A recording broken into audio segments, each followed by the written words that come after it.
તે વખત આ જે હનુમાનજી મહારાજ ખરા ને એ આપણા આ પરિસરની અંદર ખુલ્લા સ્વરૂપમાં હતા. અંદર જે હનુમાનજી મહારાજ છે એ પરિસરની અંદર તે વખત આ મંદિર કે આવું કંઈ હતું નહીં, ખુલ્લા સ્વરૂપમાં હતા. પણ તે વખતના સમયમાં 100 વર્ષ 150 વર્ષ પહેલાં ગાયકવાડનું જે પરિવાર એ વડોદરાથી ઘોડા ઉપર બેસીને અને એમની પાછળ એમના જે બધા કાર્ય કરતા જે સૈન્ય હોય એમની સાથે એ ઘોડા ઉપર બેસીને અહીં થઈને હનુમાનજી મહારાજના દર્શન કરી ડબકા એમના નિવાસ સ્થાને જાય. રોજ આવવાનું અને રોજ હનુમાનજી મહારાજના દર્શન કરવાના અને દર્શન કર્યા પછી એમના નિવાસ સ્થાને જાય. ત્યાં આખો દિવસ રહે અને સાંજના ટાઈમે પરત વળતા પરત પાછા હનુમાનજીના દર્શન કરે અને એ એમના નિવાસ સ્થાને જાય. એટલે તે વખતના યુગની અંદર આ બધું ખુલ્લા સ્વરૂપમાં હતું. બધો રસ્તો પગદાંડી હતો. એટલે અહીંયાથી આ બધો કાચો રસ્તો, કોઈ પાકો રસ્તો નહીં. આ તો બધું હવે બધું નિર્માણ થયું, પણ પહેલા તો બધું ઝારખંડી જ હતું આખું પરિસર. તમે અહીં જુઓ તો આપણને બી ભય લાગે એવી હાલતમાં હતો. એટલે આ હનુમાનજી મહારાજ અહીં લીમડાના ઝાડ નીચે હતા. તો આ જે પરિવારજનોએ હનુમાનજી મહારાજના દર્શન કરે અને અમારા તે વખતના સમયની અંદર અમારા પૂર્વજો પણ આ જ સ્થાન ઉપર હતા.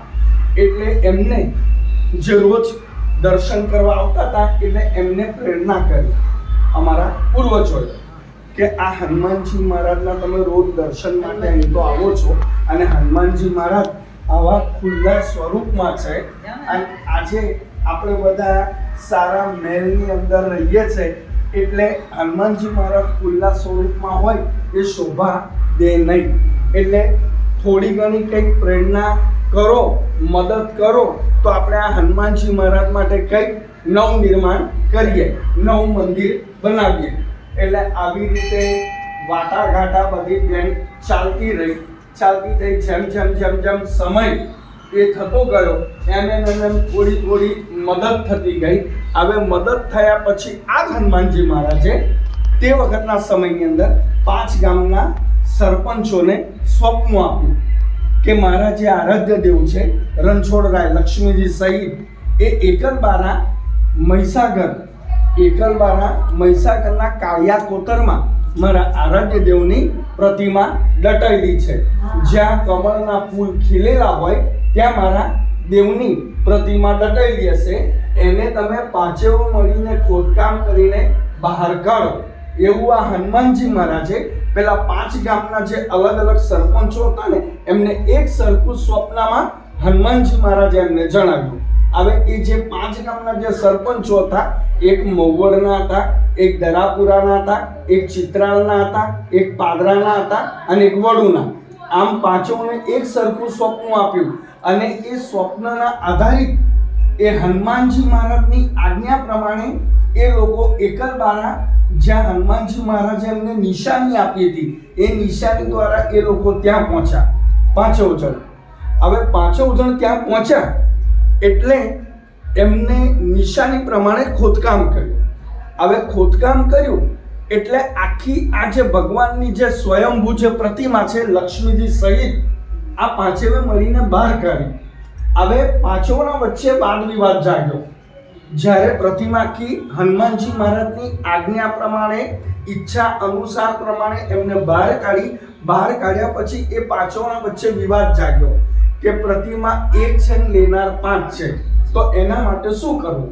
એટલે તે વખતના સમયની અંદર જે એકલબારાના ગામનું શાસન શ્રી ગગુબા ઠાકોર એ શાસન કરે.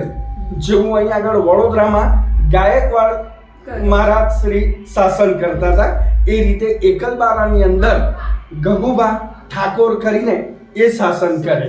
એટલે એમને આ વાતની જાણ થઈ કે આપણા મહી કાંઠે આવી રીતે ભગવાનની વિશિષ્ટ પ્રતિમા મૂર્તિ આ 5ને ખોદકામ કરતા બહાર કાઢી છે અને આ 5ના વચ્ચે વાદ વિવાદ ચાલતો છે. હવે એનું આપણે કંઈક સમાધાનનો માર્ગ કાઢીએ.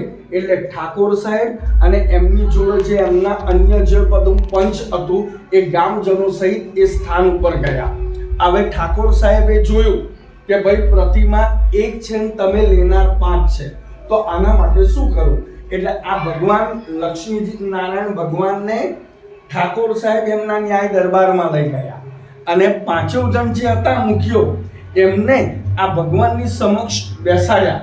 હવે બેસાડ્યા પછી ઠાકોર સાહેબે એમને નિર્ણય આપ્યો કે ભાઈ પ્રતિમા એક છે, તમે લઈ જનાર 5 છો, એટલે આના માટે શું કરવું જોઈએ? તો જે પેલા 5 મુખ્યો હતા એમને ઠાકોર સાહેબને જણાવ્યું કે ઠાકોર સાહેબ, તમે જે કંઈ નિર્ણય લેશો એ નિર્ણય અમને પોતાને માન્ય રહેશે અને તમે જે કંઈ ઠરાવ કરશો એ ઠરાવ અમને બી માન્ય રહેશે.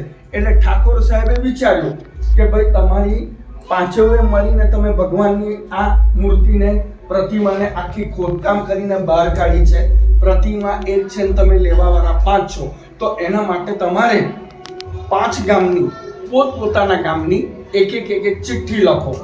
એટલે દરેક જે મુખીઓ હતા, મેં તમને જે 5 ગામના જે નામ આપ્યા એ નામ પ્રમાણે દરેક મુખીઓ પોતપોતાના ગામની એક ચિઠ્ઠી લખી. હવે આ ચિઠ્ઠીને જે પંચ બેઠું હતું એ પંચના સમક્ષ ભેગી કરી અને ભેગી કરીને જે પંચગણ બેઠું હતું એમની સમક્ષ આ 5 મળીને ચિઠ્ઠીઓ ભેગી કરીને ઉછાળી. હવે ઉછાળ્યા પછી 5માંથી કોઈ પણ એક ચિઠ્ઠી નાના બાળકના હસ્તે ઉપાડાવી. એમાં જે ગામ નીકળે એ ગામમાં આપણે આ ભગવાનની સ્થાપના કરીશું એવું પંચ સમક્ષ પેલા જે 5 જણ બેઠા હતા એવો ન્યાય ઠાકોર સાહેબે પેલા લોકોને જણાવ્યો.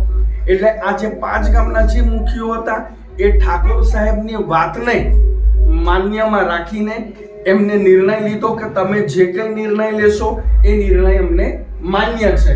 એટલે ઠાકોર સાહેબના વાતનો આ લોકોએ સ્વીકાર કર્યો અને 5 ગામની 5 ચિઠ્ઠીઓ લખી અને એ ચિઠ્ઠીઓ બધું જે પંચ એકત્ર થતું એમની સમક્ષ ઉછાળી. 5માંથી કોઈ પણ એક ચિઠ્ઠી નાના બાળકના હસ્તે ઉપાડાવી. તો ઉપાડાવી એટલે હનુમાનજી મહારાજની આજ્ઞા પ્રમાણે સંવત 1902 વસંત પંચમીના દિવસે મહુવડ ગામ નીકળ્યું ચિઠ્ઠીની અંદર. એટલે મહુવડ ગામ નીકળતા જે આજુબાજુના જે બધા વ્યક્તિઓ હતા, જે પંચગણ હતું, એટલે ભગવાનને હાથીની સવારી ઉપર હનુમાનજી મહારાજની આજ્ઞા પ્રમાણે ભગવાનને નગર યાત્રા કરાવતા બળદગાડાની અંદર હનુમાનજી મહારાજની આજ્ઞા પ્રમાણે એમને અહીં આગળ સ્થાપિત કરવામાં આવ્યા. આ હનુમાનજી મહારાજ રણછોડરાય ભગવાનના આરાધ્ય દેવ કહેવાય. એટલે એમની આજ્ઞા અને ઈચ્છા અનુસારથી ભગવાનને અહીં આગળ વસંત પંચમીના દિવસે લાવવામાં આવ્યા સંવત 1902માં. આ ભગવાનને ત્યાંથી આજ દિન સુધી લાવે 180 વર્ષ પૂરા થશે આ મહાસુદ પૂનમે. એટલે દર વર્ષે હું અહીં આગળ ભગવાનનો મોટા પાયે પાટોત્સવ ઉજવાય છે અને સત્યનારાયણની કથાઓ હોય છે, સમૂહ કથાઓ, અને એમાં કુમારિકાઓ દીકરીઓથી લઈને તમારા જેવા ભક્તજનોને દરેકને અહીં આગળ તે દિવસ પૂરતું આખો ભંડારો હોય છે. અને આ હનુમાનજી મહારાજની નિર્માણ થયા પછી, આજ્ઞા થયા પછી આ મંદિરનું બાંધકામ ચાલુ હતું તે સમયે, અને એમને જ એમની સમક્ષ એમની દ્રષ્ટિ ભગવાન સામેની તરફેણમાં હોય એ પ્રમાણે હનુમાનજી મહારાજનું મુખારવિંદ છે. અત્યાર સુધી આ જે હનુમાનજી મહારાજના મુખારવિંદને સીધી કરવા માટે પ્રયત્ન કર્યો બા, પણ પ્રતિમા તમારે સીધી થઈ ના શકી અને એમની જે દ્રષ્ટિ છે એ દ્રષ્ટિ રણછોડરાય તરફ જોઈતી હોય એ પ્રમાણેની છે. એટલે આ હનુમાનજી મહારાજને હઠીલા હનુમાન તરીકે પણ ઓળખવામાં આવે છે. રણછોડ